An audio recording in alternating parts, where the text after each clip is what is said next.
Okay,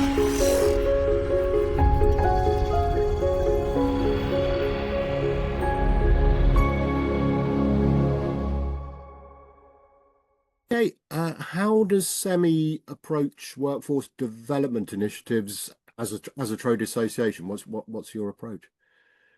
Well, when we think about workforce, we really think about how, as an association, we can be unique in this world and in its work, because all of our member companies have their own workforce initiatives. Of course, they're doing outreach, they're publishing their jobs, they're looking for people all the time.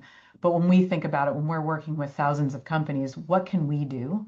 So we look at supporting the entire industry through like K-12 image and awareness initiatives, right? Because kids are holding chips in their hands every day, but have no idea. So we have to make kids aware of it. We do pre-apprenticeship and apprenticeship programs on behalf of the industry so that our members can partake in that work however they want. We do a lot of competency mapping from industry into academia so that we're making sure we're connecting those two worlds. We run veterans initiatives on behalf of the industry to try to pull people from that community as they shift into civilian careers. So we're really looking at how can we support the fuller industry versus independent smaller programs that each of the companies do on their own. So that's our goal with our work, and really looking from early grades all the way through reskilling and upskilling. Okay, and the main reason we're chatting today is because you have linked up or partnering with the NNME even. Yep. Yes. It'd just be good to understand, I guess, what that is, if you can tell folks what that is to start with, at least. Sure. So the NNME, which is a mouthful, is the National Network for Microelectronics Education. And the goal there, the reason that even started to lift was because we were seeing all these siloed approaches to workforce development all around the country. There's great work happening in Texas. There's great work happening in Arizona, in New York, in Oregon, in Ohio, in all these states, but they were all starting from the ground up. And we thought it would be really incredible for, and in support of our industry, to start sharing that curriculum and content. So the idea behind the NNME is to create a national infrastructure that sort of brings together all of the best practices, all of the best curriculum, all of the industry-informed competency mapped curriculum into one central location that everybody can access around the country, so that we can lift, on behalf of this industry, this challenge that we're seeing, this hundreds of thousands of people that we need in this industry in the US alone as the CHIPS Act lands. We needed to see this coordinated effort. So the NNME, we were selected at SEMI and SEMI Foundation to be the coordination hub for this, meaning that we're going to set up the infrastructure for this national network, and we'll be funding regional nodes. So we'll be funding nodes mostly by geography, looking at strong coalitions of partners to develop this content, to develop what's needed for their industry on the ground there, with the intention of feeding it into this larger national infrastructure. Okay, and before we find out a bit more about the work involved there, it'd perhaps be good to understand how the NNME fits into the broader CHIPS Act and federal investment strategy more generally. Yeah, just where does it sit? Yeah, so in thinking about all of this, the CHIPS Act is investing almost $53 billion into bringing manufacturing back to the US, to building all of these fabs, to creating this much stronger ecosystem. So all these interests in national security, lifting economically, all of those pieces matter so much. But without the workforce component, without investing in our workforce, we could build all those fabs and see them empty. We could struggle, and it could kind of derail or put everything on a delay in terms of really impacting and affecting how the U.S. can lift semiconductor production here, in our ground and in our country. And so this workforce development, this piece of this, the NNME, becomes such a critical part to the success of the broader CHIPS Act. We need as many people as we can to know about this work, and we need to create as many pathways into the industry as possible. So that's kind of our hope with the NNME, to support the investments of the CHIPS Act. Okay, and I'm also intrigued in terms of the focus. You've gone for regional ecosystems rather than one big centralized program. So just yeah, be good to understand why the regional approach as one national program, I suppose. Yeah, it's a great question. I mean, this is a national challenge for sure, but what we've discovered, and really it was also at the behest of the National Science Foundation and the Department of Commerce and the CHIPS Act in general, to look at these regional hubs. And it's partially because each region is going to have very unique talent needs, even though a lot of it overlaps across the country and we can learn from one another. when we build out these regional networks, these regional nodes of partners, they have to meet a very specific set of needs for those companies on the ground in their space. And so if we can support the regional nodes to build work that's needed right on the ground where they are working and then feed that so people can learn from each other, that'll help the regions grow, but also help the broader national system. And because it's so unique, depending on where we are in the country, we need to support it that way. We need to look at the regions independent. One region might, focus on packaging, advanced packaging. One might focus on design. We don't know yet. So we're in that process of figuring that all out.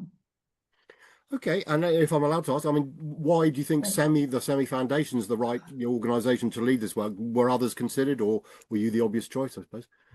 I think lots of folks were considered. Yes, it was a competitive process. I'm thrilled that we were selected, and I believe that we're the right org because we've spent years building trust with all of our member companies and the companies that have to feed all these competencies and trust us with the workforce programming. I think we have a pretty proven track record in terms of all the programs we've already launched and initiated, and the successes we've seen and the metrics we've been able to share about placing people in industry and this, and just making sure that we've created all of these on-ramps. So I think trusted by a number of partners is really critically important, not just in industry, but across academia, and across workforce boards and economic development councils. And a lot of nonprofits, like we've really looked at how to support and bring all of those voices to the table in our work. So we're seen as kind of an agnostic, trusted player in the workforce development space. And also as SEMI, we have the ability to convene a number of partners together in one room and have real conversations about workforce, and people trust us in that way as well. So I think we're in a good spot to do this work. Okay, and in terms of the actual building out of this initiative, what does the selection process involve? And I suppose sort of an extra part of that is what kind of organizations are you expecting to apply, get involved? Yeah, absolutely. So this is also going to be a competitive process in terms of selection. Our first step in the selection process is a letter of interest. A letter of interest is currently out. It's actually due this Friday, August 15th. But the LOI is the first part of this. And when any organization can submit an LOI, and the organizations that we're looking at right now, industry needs to be involved, workforce boards need to be involved, labor unions need to be involved, academia needs to be involved, community colleges and universities. We need K-12 institutions. We need a little bit of everybody to be partnering on these coalitions of partners under the regions. When a regional node applies more fully, so the LOI is the first step. Once we get the LOIs, we're actually offering a matchmaking opportunity, and if people can select whether or not they want to be part of that. Most, I think, of all the LOIs I've looked at have selected that they'd like to be part of the matchmaking. And the thinking there is that even if they've already created a coalition of partners for their region, they might be missing a piece, and there might be a great organization that's submitted an LOI that would be a good fit for that. So the LOI happens, we'll do some matchmaking on behalf of companies and organizations that are interested in that. Full RFP process will happen this fall, hoping to announce the first set of nodes by the end of the year. And then as far as anybody who's doing this work can apply to be part of these coalitions. Everybody that I've already mentioned is going to be critically important to the success of all of this. And then each node, when they submit a full proposal, a full RFP, a response, we're looking for one lead organization and then a number of performers under them. So every regional node can determine who they think is the right lead for their node and their submission. And then hopefully we'll create a number of partners underneath that can support the build out of all of this great work. Okay, and in terms of the number of nodes, yeah, how many is there a fixed number, or will it be flexible depending on how many people are interested? And I guess, and in addition to that, what does the hub do alongside the nodes, if you like? So yeah, talk us through the structure, I suppose. Yeah, of course. So if if there were unlimited funding, I would love to see nodes all over the place, but that's not how this is working. So right now, the idea is probably eight regional nodes in total around the country, with the intention of funding four, hopefully this year in 2025, and then four potentially next year. That's sort of the current thinking, with an up to $20 million price tag for each node, so that they can build out what they need. And then our role really is to set the framework. We're providing a strategic plan and a framework for how all of this work needs to happen in terms of curriculum and content and data reporting and metrics and those pieces. We're going to provide resources to each of the regional nodes in terms of outreach and awareness for students, because that's some of the work that we've already done internally at SEMI and SEMI Foundation. And then hopefully build this sharing infrastructure so that all the regional nodes can feed in and share more broadly with the whole country. So that's the hub, that's the hub's role in this work. Besides, getting the LOIs out, reviewing, we're going to have a whole team of people selecting and matchmaking and then reviewing the RFPs as well. Okay, and in terms of the actual work you're expecting the regional nodes to do, I mean, you mentioned that already there's a lot of great work being done, but Yes. by all individual organizations, are you expecting them just to come together and knowledge share, or are you expecting them to come up with a sort of plan as how they're going to develop sort of new solutions alongside that? Yeah, just your thoughts as to I what think you're it's a, expecting oh, to do. sorry. No, that I sounds think it's a little bit of both. I think you're right. Like a lot of people in this space are already doing incredible work. And a lot of this is that we all need to learn from one another, right? So I think the way the regional, in my vision of this, and every regional node's going to do their own thing, but in my vision, the regional nodes are going to pull these partners together, learn what everybody's doing, share their best practices, share what's happening, work with the actual industry partners to say what's missing, where are the gaps, and then develop programs to meet those gaps. But in the broader kind of picture of all of this, the hope is that if there's a gap that needs to be filled, another regional node may already have something that's really powerful for that that they can then share. So so yes, it's going to start with a sharing with across the regional nodes themselves and the partners and the coalition of partners that have been selected, identifying what still needs to be built for that region, sharing with the broader national network, learning from one another as best we can. We're probably going to have many meetups to bring the regional nodes partners together, like on a national scale, so that we can have these really best practice sharing experiences. And then, build what's needed, build what's missing, take on pieces of it so that we make sure we're meeting the needs of this industry in this country. And then, from there, it's like we're hoping that the regional nodes will maintain those kind of on the ground regional partners. Sorry, you're blocked. And then, and then maintain those relationships and then also share everything with us, share the best practices, shares their metrics, share what they're learning, and then disseminate all sorts of image and awareness and outreach tools as well through the regional nodes. So, it's all a work in progress. That's kind of how it's shaping so far.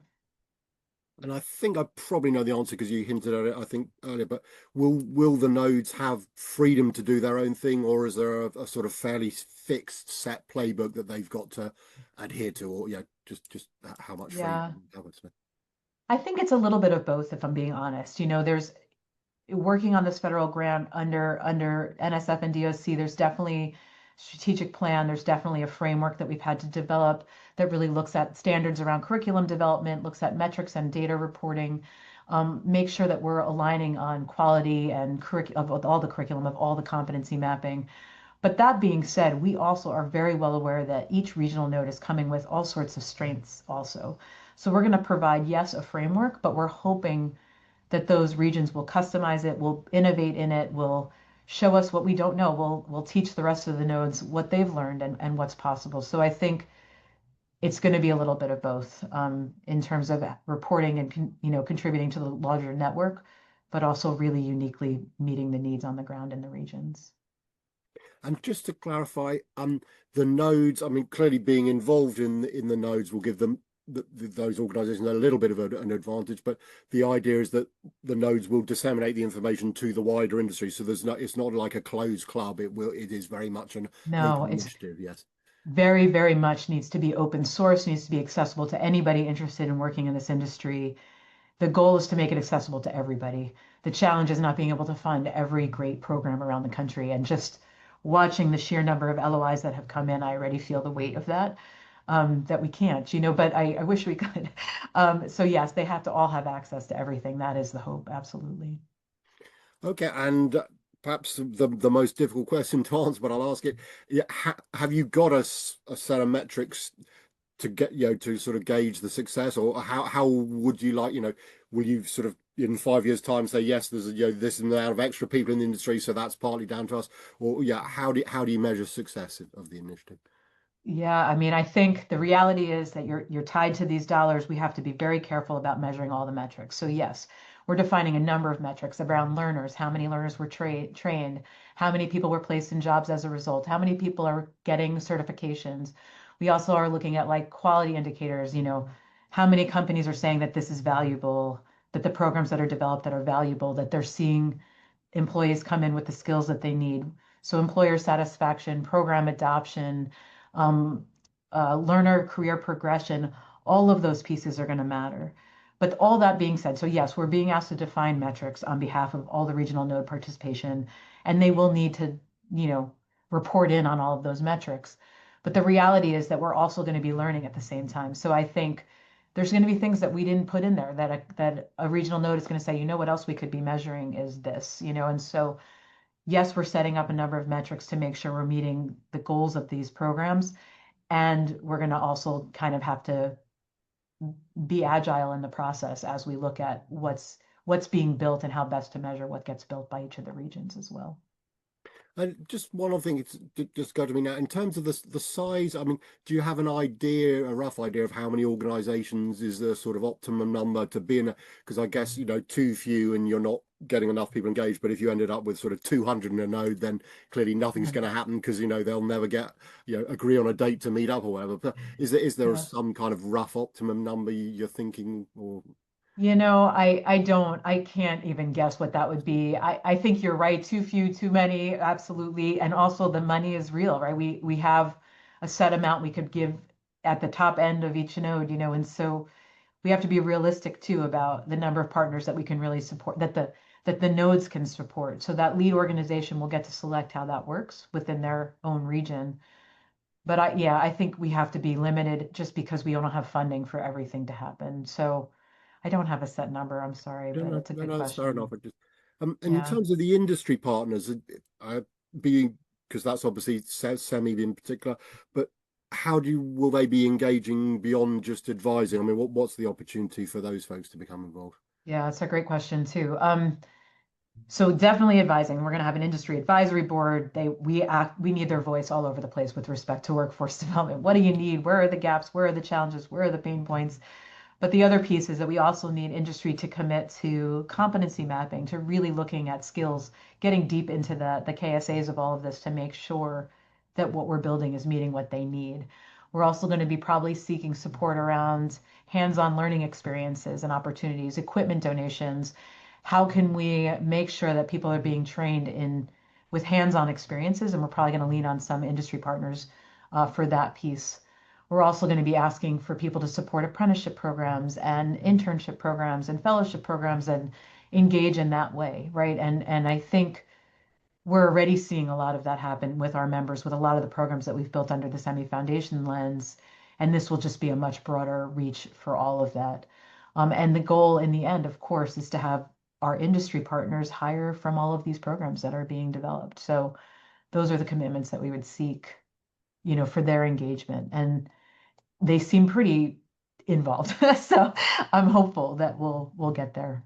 And I'm just wondering, just perhaps a little more generally, um, you know, we've seen the sort of the trend that the industry is expanding and there's maybe not enough folks to fill. So how worried do you think we should be in terms of workforce supply keeping up with the industry's predicted growth?